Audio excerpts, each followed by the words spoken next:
Seorang kakek di Jember, Jawa Timur menebas leher tetangganya hingga tewas. Peristiwa bermula ketika korban bernama Misran dan temannya, Karno, sedang berbincang di teras rumah Misran. Saat Karno pamit pulang, Karno batuk di depan rumah Misran. Pelaku yang berada di dekat lokasi langsung datang dan marah karena terganggu dengan suara batuk. Pelaku membawa celurit dan menebas leher Misran. Padahal yang batuk bukanlah Misran, melainkan Karno. Habis itu, Dok, Pak Karno itu mau pulang, terus batuk, dia batuk. Nah, keluar ini, yang pelaku ini keluar, gitu. Cuma negur Pak Karno itu.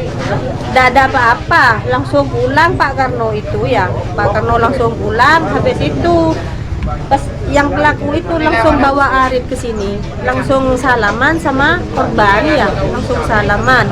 Habis salaman itu langsung dibacok lehernya.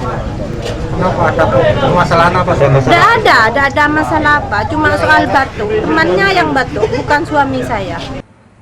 Polisi kemudian menangkap pelaku di rumahnya. Kini pelaku masih diperiksa intensif polisi.